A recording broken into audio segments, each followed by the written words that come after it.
তার আগে কিছু দিন ইসলামের কথা এই বাহানায় একটু আলোচনা হয়, সেই আলোচনা করলেও সওয়াব, শুনলেও সওয়াব, যাতে করে কম সমাজ কিছু ফিলগুলো করা হয়। এবং যতজন মানুষ আসবে সবাই দরুদ করবে, সুবহানাল্লাহ বলবে, কোরআন হাদিসের আলোচনা হবে। এই মজলিস বানানোর যে খরচ, সেটারও একটা নেকি।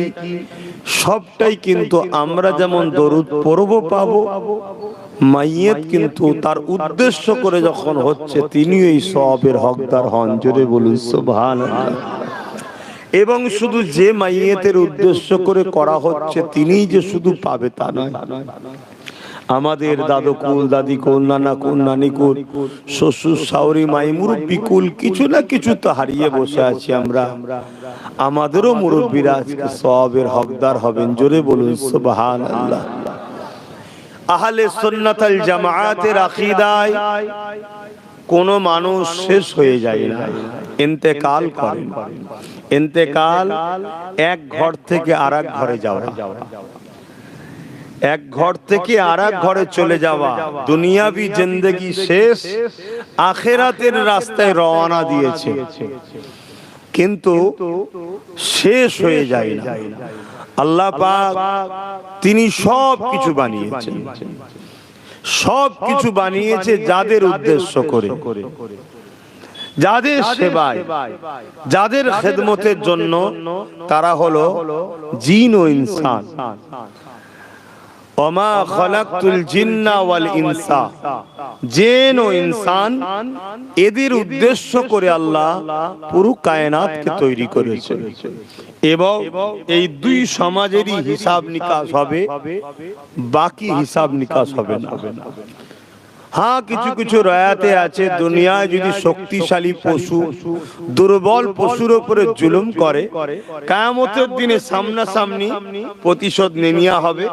দুর্বল পশুকে শক্তিশালী করা হবে, সে তার প্রতিশোধ নিয়ে নেবে, মিটে যাবে। কিন্তু তাদের জন্য জান্নাত জাহান্নামের ব্যাপার নাই, যেটা মানুষ ও জিনেদের জন্য রয়েছে। আল্লাহ যখন সব কিছু বানালেন, তখন আমাদের রূহগুলোকেও বানিয়েছেন। এটা তো শুধুমাত্র একটা ঠোল, শরীরটা। এই ঠোলের মধ্যে, এই শরীরের মধ্যে ওই রূহকে রাখা হয়। মায়ের পেটে আমার আল্লাহ 10 মাস 10 দিন কম বেশি ধরে আমাদেরকে রেখেছে। 120 দিনের মাথায়, 120 দিনের মাথায় আমার আল্লাহ পাক এই শরীরকে রক্ত, গোস্ত, রগ, হাড্ডি আল্লাহ নির্মাণ করেন, তৈরি করে নেন। তখন ওই শরীরের মধ্যে আল্লাহ রূহকে ফুঁকে দেয়। তখনই আমরা মায়ের পেটে লড়ে উঠি। জোরে বলুন সুবহানাল্লাহ। বন্ধ রেখে বসে, মোবাইল বন্ধ। এই রূহটাই কিন্তু আবার যেদিন বেরিয়ে যাবে, সেদিন এই শরীরটা হয়ে যাবে লাশ। রূহ যতক্ষণ আছে ততক্ষণ এটা হলো আব্বাস সিদ্দিকী। রূহ বেরিয়ে যাওয়ার পর মাইয়িতকে নিয়ে আসো, লাশকে নিয়ে আসো। রূহটা হচ্ছে অরিজিনাল। এজন্যে বাচ্চা দুনিয়ায় আসার পর আমার আল্লাহ পাক যতদিন দুনিয়ায় রাখে, ওই রূহটা শরীরে যতদিন থাকে ততদিন এই বডির দাম, এই শরীরের দাম। কিন্তু এই রূহটাকে আল্লাহ তুলে নেয়, রূহটা চলে যায়। রূহের থাকার জায়গা এক আসমান, আর না হয় 7 তবক জমিনের নিচে। ভালো রূহ যদি হয়, আল্লাহ পাকের ফেরেশতারা তাদেরকে ইস্তেকবাল করে স্বাগতম জানিয়ে তাকে 7 তবক আসমানে ওয়েলকাম দিতে দিতে, মোবারকবাদ দিতে দিতে সেই রূহগুলোকে নিয়ে যাওয়া হয়। জোরে বলুন সুবহানাল্লাহ। মাইক কমে যাচ্ছে কেন রে? কি ব্যাপার? কি হবে গো? ভোল্টেজ নেই বলছে, আওয়াজ কমে যাচ্ছে না আস্তে আস্তে। হ্যাঁ, কিন্তু ভোল্টেজ না থাকলে ও কি করবে? ও তো ভোল্টেজ ছাড়াও ঘোড়া চলেও না। তা আমরা অনেকে ভাবি মানুষ মারা গেল শেষ হয়ে গেল, না না না, মারা যাওয়ার পরও কেউ শেষ হয় না, স্থান পরিবর্তন করে। তবে হ্যাঁ, যারা আল্লাহ ওয়ালা হয়, খোদা প্রেমিক হয়, আল্লাহর রাহে যারা জীবনকে কুরবান করতে পেরেছে, তাদের কবরে এই শরীরটাও টাটকা থাকে। জোরে বলুন সুবহানাল্লাহ। আর যারা আল্লাহ ওয়ালা হতে পারেনি, হ্যাঁ, তাদের শরীর হাড় হাড্ডি সব মাটিতে পোকাতে সেগুলোকে খেয়ে ফেলে, কিন্তু রূহ কিছু হয় না, রূহ থাকে, তার ক্ষতি নাই। আমার আল্লাহ আবার বানাবেন, সুম্মা নুফিকা উখরা ফাইযা হুম কিয়ামুন ইয়ানজিরুন। সূরা জুমার মধ্যে আল্লাহ জানাচ্ছেন, আবার যেদিন সিংহা ইসরাফিল আলাইহিস সালাম ফু দেবে, যেমন নাগল দিলে জমিন থেকে ফেটে গিয়ে আলু ওঠে, ওরকম এই জমিন থেকে সব মানুষ উঠবে। জোরে বলুন সুবহানাল্লাহ। সেই দিনটা হবে বিচারের দিন, ময়দানে মাশর। সেদিনে সবাইকে উঠানো হবে। যিনি কোনো কিছু ছিল না আমাদেরকে বানাতে পেরেছেন, তিনি দ্বিতীয়বার কি বানাতে পারবেন না? অবশ্যই পারবেন।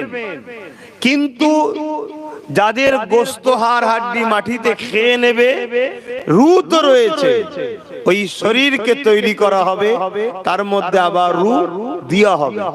ইব্রাহিম আলাইহিস সালাম আল্লাহকে বলেছিলেন, আল্লাহ আপনি মরাকে জিন্দা করবেন, কেমন করে করবেন আল্লাহ? আল্লাহ বললেন, কেন তোমার কি বিশ্বাস হয় না? আল্লাহ বিশ্বাস হয়, আমার ইতমিনান চাইছি, কলবের ইতমিনান চাইছি, যদি আপনি একটু দেখাতেন। আমার আল্লাহ কয়েকটা পাখিকে নিয়ে ইব্রাহিম আলাইহিস সালামকে বললেন, সেগুলোকে জবাই করে টুকরো টুকরো করে কিছু গোশত মিশিয়ে এলে এ পাহাড় ও পাহাড়, সে পাহাড়ের চতুর্দিকে রেখে দিয়ে আসো। সব পাখিগুলোকে জবাই করে গোশতগুলোকে বুটি বুটি টুকরো টুকরো করেছে, করে একসাথে মিলিয়েছে, ওর সাথে মিশে গেছে সব, চারিদিকের পাহাড়ে রেখে এসেছে। আল্লাহ শুধু বললেন কুন, কাফ নুন কুন হো যা ফায়াকুন। যে যেখানে ছিল সেখান থেকে এসে লেগে গেল। আবার তিনটে পাখি রায়াতের মধ্যে আছে, উড়ে আবার চলে গেল। জোরে বলুন সুবহানাল্লাহ। তিনি সর্বশক্তিমান। আমাদের কিছুই ছিল না, কোনো অস্তিত্ব ছিল না। আল্লাহ আমাদেরকে রূহের জগতে তৈরি করেছে। রূহের জগতে কবে তৈরি করেছে? প্রতিটা রূহ কিন্তু একই বয়স, একই টাইমে তৈরি হয়েছে। সমস্ত রূহ আজ থেকে 500 বছর দুনিয়া থাকবে কি আমি জানি না। 500 বছর যদি থাকি আল্লাহ জানে, 500 বছর পরেও যে লোকটা আসবে, তিনার রূহ কিন্তু তৈরি হয়ে আছে। সবার রূহ কিন্তু তৈরি হয়ে আছে। ওই রূহের জগতে গিয়ে আল্লাহ বলেছিলেন, আমি কি তোমাদের রব নই? আমি কি তোমাদের রব নয়? এক কথাই নবী আলাইহিস সালামদের রূহ এক কথাই বলেছিলেন, বেশক আপনি আমাদের রব। জোরে বলুন সুবহানাল্লাহ। অনেক বড় কথা। একদল রূহ অস্বীকার করেছিল, জানা আপনি আমাদের রব নয়। তাকে আমার আল্লাহ পাক ওই জাহান্নামে দিয়েছিল। কথা বুঝে আসছে? সেখান থেকে উঠাবার পরে তারা স্বীকার করে নিয়েছিল আবার যে হ্যাঁ আপনি আমাদের রব। কিন্তু একদল স্বীকার করেনি, সেগুলো দুনিয়াতে এসেও স্বীকার করবে না। কথা কিছু বুঝতে পারছেন? কিছু রূহ অস্বীকার করেছিল, কিন্তু পরবর্তীতে স্বীকার করেছে। অর্থাৎ দুনিয়াতে আসবে, ইসলাম পাবে না, কিন্তু পরবর্তীতে ইসলাম আবার কবুলও করবে। জোরে বলুন সুবহানাল্লাহ। এই সব সিস্টেম হয়ে আছে, অত ডিপে গেলে আপনাদের মাথায় আসবে না। আমি যেটা বলতে চাইছি, কেউ শেষ হয় না, স্থান পরিবর্তন করে। এমনকি বিশেষ বিশেষ কিছু দিন আছে, সেই দিনগুলোতে আল্লাহ রূহদের ছুটি দেয়। রুদের ছুটি দেয়, তারা তাদের পরিবার এলাকা ঘর সব এসে দেখে আমার ছেলে পুলে কি করছে। যাদের ছেলেগুলো মসজিদে যায়, ইবাদত করে বা হালাল ইনকাম করে বা ভালোভাবে ইসলামের উপরে থাকে, সেই রূহগুলো যখন ফিরে যায় আল্লাহ বলে কি দেখলে? তারা বড় খুশি হয়ে বলে আল্লাহ আমাদের বাচ্চাগুলো বড় ভালো, আপনার শুকরিয়া যে আপনি আমাদের বাচ্চাদেরকে ভালো রেখেছেন। জোরে বলুন সুবহানাল্লাহ। আর যে সব বাচ্চারা অন্যায় করে, জুলুম করে, ইসলাম বিরোধী কাজকর্ম করে, সেই রূহগুলোকে যখন আল্লাহ জিজ্ঞেস করে কি দেখলে, তারা লজ্জিত হয়ে মাথা হেঁট করে থাকে। অতএব আমাদেরকে ভাবতে হবে একদিন আমিও চলে যাব, আপনিও চলে যাবেন। আমাদের মূল সম্পদ গাড়ি বাড়ি টাকা পয়সা নয়, মূল সম্পদ হচ্ছে একটা আল্লাহওয়ালা সন্তান রেখে যাওয়া, একটা আল্লাহওয়ালা নেক বক্ত সন্তান রেখে যাওয়া, যে সন্তান হালাল ইনকামকে পছন্দ করবে, যে সন্তান আল্লাহর দ্বীনকে ভালোবাসবে, যে সন্তান নামাজের সময় নামাজে যাবে, কারবারেও যাবে, গরিবকেও দেখবে, নিজের সংসার পরিবারকেও দেখবে। এরকম একটা দিন দুনিয়াও করতে হবে, দুনিয়াও ইসলাম করতে বলেছে, কিন্তু ইসলামের সিস্টেমে যেখানে কখনো কাউকে জুলুম করা হবে না, লুটা হবে না, মানুষকে সহযোগিতা করা হবে, যার চলনে যাতায়াতে মানুষ বলবে ছেলেটা কত ভালো, ছেলেটা কত ভালো, মুখ ভর্তি দাড়ি, মাথায় টুপি, এটা রাসূলুল্লাহ সুন্নাত, আলহামদুলিল্লাহ যে রেখেছে আলহামদুলিল্লাহ ভালো। কিন্তু দাড়ি টুপি থাকা আর দাড়ি রাখেনে, এই দুটোর মধ্যে না রাখার জন্য সে অন্যায় করছে, সে চেঁচেছে, কিন্তু যদি তার বাকি আরো গুণ আছে, সেই গুণগুলো যদি তার মধ্যে পাওয়া যায়, সেটাও তো একটা কল্যাণ, ভালো জিনিস। কিন্তু আজকে আমাদের ছেলেরা তো বন্ধ হয়ে যাচ্ছে, কি হবে কিছু করার নেই, কি হবে গো তাহলে? আমার মনে হয় এই একটা জেনারেটর হওয়ার জন্য মেশিন আলাদা দিতে হয়। কি করে আলোচনা হয় বলেন? আমি তো যারা আলোচনা করে তাদের একটু শোনা দরকার। কারেন্ট এসে গেছে বলছে, দেখুন দরুদ শরীফ আল্লাহুম্মা সাল্লি আলা, জোরে জোরে পড়েন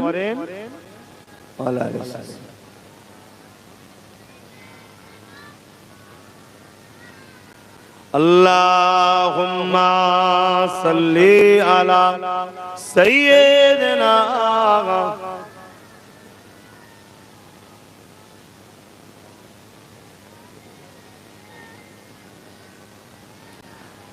আমার আব্বাজানেরা, ভাইরা, ঠিক তেমনি আমরা যখন তাদের জন্য যারা চলে গেছে ইসালে সওয়াব করে থাকি, দার জামানে ইসালে সওয়াব মামানা, যারা তাদের রুহের মাগফিরাতের জন্য আল্লাহর কাছে দোয়া চাওয়া, রুহের মাগফিরাতের জন্য দোয়া চাওয়া।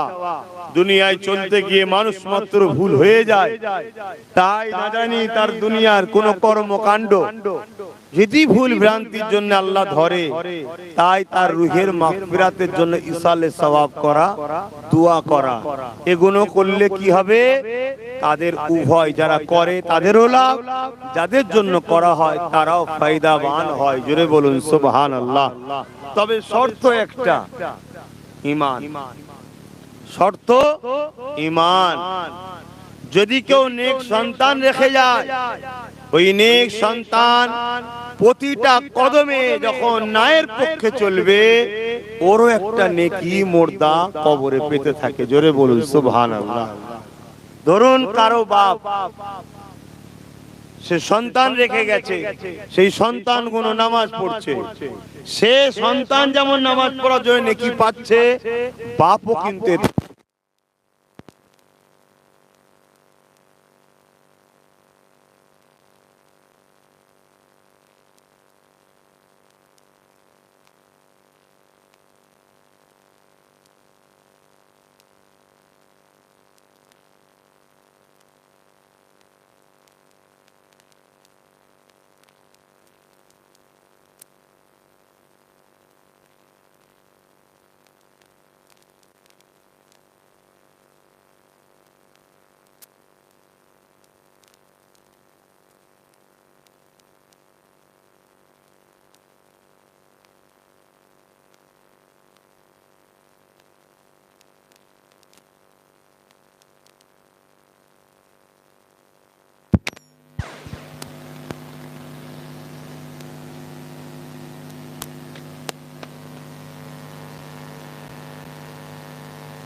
मौलाना मुहम्मद वाला आली मौलाना मुहम्मद। खुदा की अज़मत क्या है मोहम्मद मुस्तफा जाने, मकामे मुस्तफा क्या है मोहम्मद का खुदा जाने। कहाँ जिब्रील ने सिदरा तलक मेरी रसाई थी, कहाँ जिब्रील ने सिदरा तलक मेरी रसाई थी। है कितनी मंज़िल आगे नबी जाने खुदा जाने, खुदा की अज़मत क्या है मोहम्मद मुस्तफा जाने। मदीने हाजरी के मांगते रहना दुआ यारो, मदीने हाजरी के मांगते रहना दुआ यारो। अशर होगा या नहीं होगा, अशर होगा या नहीं होगा नबी जाने दुआ जाने। खुदा की अज़मत क्या है मोहम्मद मुस्तफा जाने। हमें तो सुरखरू होना है आका के निगाहों में, हमें तो सुरखरू होना है आका के निगाहों में। ज़माने का है क्या नासिर बुरा जाने भला जाने। अल्लाहुम्मा सल्ली अला सय्यदना मौलाना मुहम्मद वाला आली।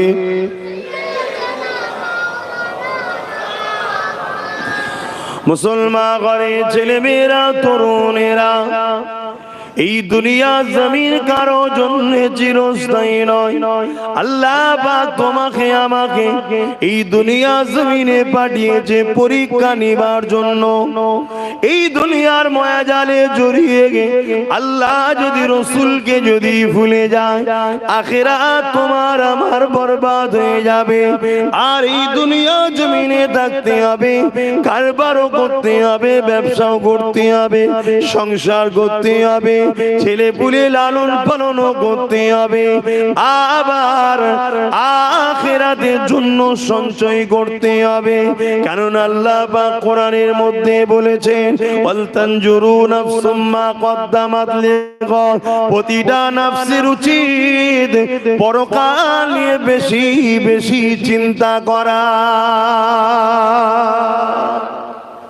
এটা তো একটা পরীক্ষার হল, মৃত্যুর মাধ্যম দিয়ে ছুটি হচ্ছে, খাতা জমা পড়ে গেছে। মৃত্যু হচ্ছে ঘন্টা, পরীক্ষার হলে ঘন্টা পরে দেখেন না, বেরিয়ে যাও খাতা জমা দাও, রেজাল্ট বাইর হবে ময়দানে মাহশরে। সেদিন যাদের ডানাতে আমলনামা পাবে তারা বড় খুশি আনন্দের মধ্যে থাকবে, কেননা তারা কামিয়াবি, তারা যাবে জান্নাতে। আর যাদেরকে আল্লাহ বাহাতে আমলনামা দেবে, এই বুকের মধ্যে দিয়ে হাত ঢুকিয়ে পিছন দিয়ে বার করে পিছন দিক দিয়ে বাহাতে আমলনামা দেবে। আল্লাহর ক্ষমতা আছে না নাই? একটু আওয়াজ দিয়ে বলবেন না?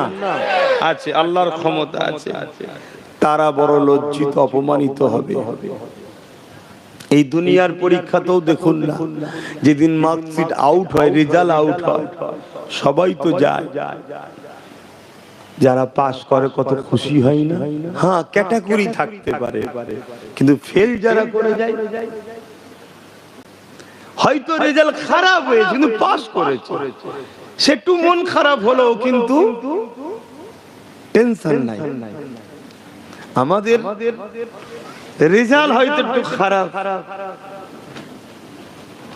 আল্লাহ করে সুলতানে হিন্দ গরিবে নওয়াজের রেজাল্ট ফার্স্ট ক্লাস, কিন্তু ফেল হয়ে গেলে কি আর? এখানে তবু দ্বিতীয়বার পরীক্ষার চান্স আছে, অন্তত চান্সই নাই। হযরত ইমামে আযম একদিন কারবার ব্যবসাখানায় বসে রয়েছে। ইমামে আযমের কাপড়ের দোকান ছিল, কাপড়ের ব্যবসা করা এটা অনেক নবী আলাইহিমুস সালাম ওলি আউলিয়াদের সুন্নাহ। এ নজওয়ানেরা, আব্বারা, মায়েরা, বোনেরা, ইমামে আযম হুজুর আমার দোকানে বসে রয়েছেন। এমন সময় একজন মানুষ চলে এলো, এসে একটা কাপড়কে ফেরত দিতে লেগেছে। হুজুর আমার পরিবার এটা পছন্দ করে না, বা আর একটা রায়াতের মধ্যে আছে তার মধ্যে ছিঁড়া ফাটা রয়েছে, যাই হোক এটাকে আপনি চেঞ্জ করে দিন। ইমামে আযম এই কাপড়টাকে নিয়ে কাঁদতে লেগেছে। আরে দুনিয়াদারি করো, এইভাবে করো, আখিরাতকে প্রতিটা কদমে কদমে স্মরণ রেখে রেখে করো। দুনিয়াদারি করাটাও একটা ইবাদত, এর মধ্যে গুনাহ নাই। দুনিয়াদারির মধ্যে তো নেকি আল্লাহ রেখেছে। আপনি হালাল ইনকাম করবেন, করার পরে আলহামদুলিল্লাহ বলবেন। একটা খদ্দের হলো 5,000, 10,000 হোক আর 5 লাখ হোক, আপনার হালাল ইনকাম হলো, আপনি আলহামদুলিল্লাহ বললেন, টাকাটাও হলো।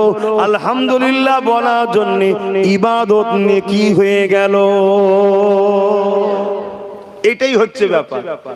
আপনি একটা কাপড় কিনলেন, কাপড়টা কেনার সময় পড়লেন, বিসমিল্লাহ বলে পড়লেন, আলহামদুলিল্লাহ শুকরিয়া আদায় করলেন, আল্লাহ আমায় দিয়েছে। এই মন মানসিকতাটা রাখলে আপনার কি হলো? কাপড় ব্যবহারও করা হলো, আবার নেকিও হলো। আপনি নিজের বাচ্চার জন্য একটা কাপড় কিনলেন, সবথেকে বেশি কার পিছনে খরচ করলে নেকি বেশি হয়? যে সবথেকে উত্তম কোন জায়গায় খরচ করলে? বলবো না থাকবে? বললে তো বিপদে পড়ে যাবে, বললে বিপদে পড়ে যাবেন, অসুবিধা আছে। সব মশলা আমভাবে দেওয়া যাবে না, সব চারিদিকে শুনছে তো, অসুবিধা আছে। যা নয় তাই চেয়ে বসে থাকবে, তখন বিপদ হয়ে যাবে। হুজুরকে জলসায় নিয়ে এসে তো বিপদে পড়ে গেলেন বাবা। থাক, আলোচনা আমভাবেই থাক, খাস ভাবে বলে লাভ নেই। এই আমভাবে বলে লাভ নেই, খাস বলতে হবে। কিন্তু মনে রাখবেন, আপনি আপনার পরিবারকে একটা কাপড় দিচ্ছেন, মা বাপকে কাপড় দিচ্ছেন, দিবার সময় শুধু ভাববেন, আহা মা বাপকে দিলে আল্লাহ খুশি হয়, এইটুকু ভাবা। স্ত্রীকে দিলে রাসূলুল্লাহ ভালোবাসেন, এইটুকু ভাববেন, তাহলে দিয়াও হচ্ছে, নেকিও হচ্ছে। জোরে বলুন সুবহানাল্লাহ। শুধু ইসলামের মধ্যে জড়িয়ে জড়িয়ে করুন, আপনার প্রতিটা কাজে আপনি ফায়দা পাবেন। ইমামে আযম কে মানুষটা বলতে লেগেছে, ও আল্লাহ পাকের ওলি বান্দা, আপনি মনে ব্যথা নেবেন না, আপনি কাপড়টা ফিরিয়ে দিন, আমি আমার স্ত্রীকে জোর করে দিয়ে দেব, আমার স্ত্রীকে নিতে বাধ্য করে দেব। ইমামে আযম বলতে লেগেছে, বাবা রে, তার জন্য আমি কাঁদিনি বাবা। হুজুর তাহলে কেন কাঁদতে লেগেছেন? হুজুর বলতে লেগেছেন, বাবা তোমার কাপড়টা পছন্দ হয়নি, তাই তুমি চেঞ্জ করে নিতে লেগেছো। কাল কিয়ামতের ময়দানে আমার আমল আমলনামাটা যদি আল্লাহ দেখে বলে এ আবু হানিফা তোর আমলনামা পছন্দ হয়নি, চেঞ্জ করে দে, আমি আবু হানিফা তখন কোথায় পাবো? আমি ইমামে আযম নোমান বিন সাবিত আবু হানিফা সেই ময়দানে মাশরের কথা মনে পড়েছে, সেই দিনের জন্য আমি কাঁদতে লেগেছি। বাবা তোমাকে চেঞ্জ করে দেওয়ার জন্য কোনো অসুবিধা নাই। এ যুবকেরা, তরুণেরা, আমার বাপজানেরা, মায়েরা, দুনিয়ার জমিনে থাকবো ঠিকই, কিন্তু মনে রাখতে হবে নিঃশ্বাস কখন ফুরিয়ে যাবে কেউ জানে না। কেননা নিঃশ্বাস আসার ডেট আছে, যাবার কোনো ডেট নাই। আল্লাহ পাকের কাছে প্রতিটা কদমে কদমে তওবা করেন, দরুদ পড়েন, তাসবিহ পড়তে থাকেন। আপনি কারবারে বসে আছেন, মোবাইল ফালতু না ঘেটে আপনি ওখানে বসে দরুদ শরীফ পড়েন, আল্লাহু আকবার পড়েন, সুবহানাল্লাহ বলেন, দরুদ শরীফ পড়েন, আল্লাহ আপনার রুজিতে বরকত দেবে। অনেকে মনে করে আমার কাছে তো 500 টাকা হলো, ও গান বাজনা বাজায় 5000 টাকা হলো, এটা ভেবে লাভ নেই। আপনি 500 খরচ করতে 1 সপ্তাহ লেগে যায়, ওর 5000 খরচ করতে 5 ঘন্টাও লাগে না। এটা দেখবেন না, বরকতটা তো নিতে হবে। আমার 5 ঘর টাকা আছে, 5 দিনে শেষ হয়ে গেল, আর কারো 5 ঘর তো দূরের কথা, 5টা মানি পার্স ভর্তি নেই, কিন্তু শেষ হচ্ছে না। আপনি খেয়াল করে দেখুন না, আমার আপনার সমাজের ইমামদের কথা ভাবেন না। এই তো অল্প টাকা, কিন্তু এত বরকত হয়। আলহামদুলিল্লাহ চলছে না, চলে না সমাজে? জানি হয়তো কষ্ট হচ্ছে, কিন্তু বরকত আছে। আর আমাদের দেখুন, অতএব বরকতটার কথা ভাবতে হবে, বরকতটা হালালে হবে, আল্লাহ কবুল করেন, বলুন আল্লাহুম্মা আমিন। তা দুনিয়াদারির মধ্যে দিয়ে আপনাকে আখিরাত ভাবতে হবে। আপনি যখন তাসবিহ পড়বেন, আল্লাহ আপনার রুজিতে বরকত দেবে, কারবারে বসে থাকবেন, বরকত দেবে। অনেক সময় দেখা যাবে আমার আল্লাহ আপনাকে পরীক্ষা লিবার জন্য ঠিক আজানের মাথাতেই, সারা দিন হয়তো বিক্রি হয়নি, আর ঠিক আজানের মাথায় একটা বড় খদ্দের পাঠিয়েছে, দেখি বান্দা আমার কি করে, দেখি বান্দা আমার কি করে। আপনি যদি মনে করেন সারা দিন তো হলো না, এই সুযোগে খদ্দেরটা পেয়েছি, এটাকে ছেড়ে দিলে হয়? নামাজ নাই, পরে একটু যাবো খনি, এটা একটা পরীক্ষা, মনে রাখবেন। কেন সারা দিন খদ্দের আনার ক্ষমতা আপনার ছিল না, এই খদ্দেরটা যিনি পাঠিয়েছে তিনিই সারা দিন আটকে রেখেছে। এটা আপনাকে দিয়ে পরীক্ষা চলছে। একবার পরীক্ষা হবে, দুবার পরীক্ষা হবে, 3 বার পরীক্ষা হবে। আল্লাহর রাস্তায় যখন চলবেন না, প্রথমটা শুরুটা হয় আগুনের উপর দিয়ে, কাঁটার উপর দিয়ে, কষ্টের উপর দিয়ে, কিন্তু একটা স্টপ পার হয়ে যাবার পর সেখানে শুধু শান্তি আর শান্তি, যেখানে আর কোনোদিন কষ্ট নাই। জোরে বলুন সুবহানাল্লাহ।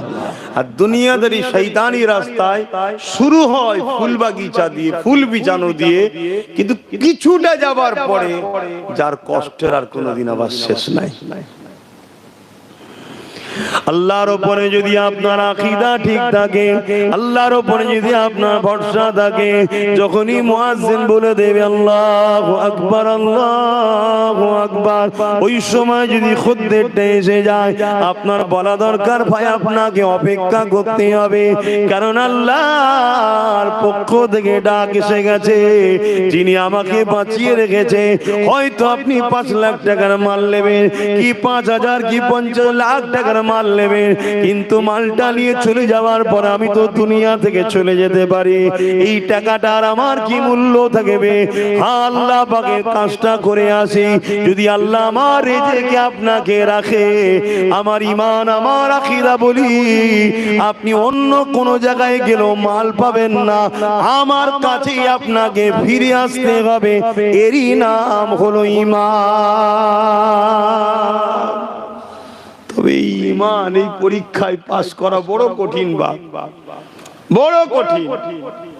কেন এখন রেসারেসি মার্কেট, আবার যদি চলে যায় ফসকে যাবে, কিন্তু না, আপনার তকদিরে যদি থাকে কোনো ভাবে ফসকাতে পারে না।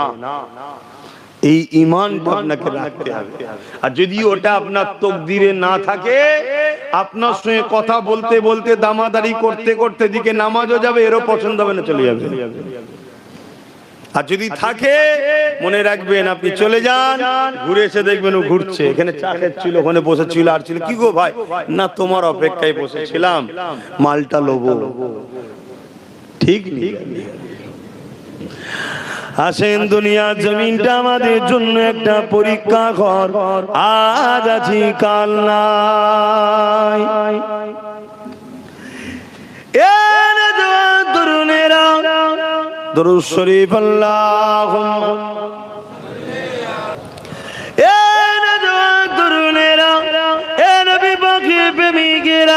চিরস্থায়ী দুনিয়া কারণ আজ আছি কাল চলে যেতে হবে। আল্লাহকে রাজি খুশি এই দুনিয়া জমিন থেকে করতে হবে, পরকালে রাজি খুশি করার কোনো সিস্টেম নাই। এখানে আপনাকে রাজি করতে হবে, এখানে আপনাকে পরীক্ষা দিতে হবে। আপনি প্রতিটা নিঃশ্বাস ফেলার সময় আল্লাহর খুশির জন্য ফেলুন, প্রতিটা নিঃশ্বাস টানার সময় আল্লাহ পাককে খুশি করার জন্য টানুন। কেননা আল্লাহ আপনাকে আমাকে দুটো চোখ দিয়েছে, যদি এই দুটো চোখ না দিতাম অর্থটা কি জিনিস বুঝতেই তো পারতাম না। যদি দুটো পা না দিত নিজের পায়ে হেঁটে কখনো নিজের কাজ করতে যেতে পারতাম না। যদি দুটো হাত না দিত এই হাত দিয়ে হালাল ইনকামটা করতে পারতাম না। আল্লাহ পাক যদি আমাকে তোমাকে দিমাগে সুস্থ না করতো, এমন করে তেমন করে দিমাগ আল্লাহ না দিত, তাহলে তুমি আমি ব্যবসা কারবার কিছুই তো বুঝতে পারতাম না। শুধু বুঝা নয়, বাপ মার কাছেও তুমি আমি বুঝা হয়ে যেতাম। হ্যাঁ, এটা দুনিয়া, মনে রাখবেন 100 বার আপনাকে মনে রাখতে হবে। একদিন না দুদিন, 3 দিন নয় 4 দিন, একদিন তোমার জন্মদাতা বাপি বলে উঠতো, আরে এই ছেলেটা গেলিয়ে বড় পেরেশান হয়ে গেলাম, আরে এই ছেলেটা গেলে কোটি কোটি টাকা খরচ হয়ে গেল। একদিন তোমার কানে যখন এই আওয়াজটা আসতো, তোমার জন্মদাতা বাপ, তোমার জন্ম দুঃখিনী মা তোমাকে বোঝা মনে করছে, মনে দেখো তো দেখি তোমার দিলটা কত ভেঙে চুরমার হয়ে যেত। আমার আল্লাহ তোমাকে আমাকে তা করেনি, সুস্থ শরীর দিয়েছে, সুস্থ জিন্দেগি দিয়েছে, দিমাগ দিয়েছে, বুদ্ধি দিয়েছে। একটু সেগুলোকে খাটিয়ে হালাল ইনকাম করো, হারামের দিকে যেও না, আল্লাহকে খুশি করার জন্য চলো।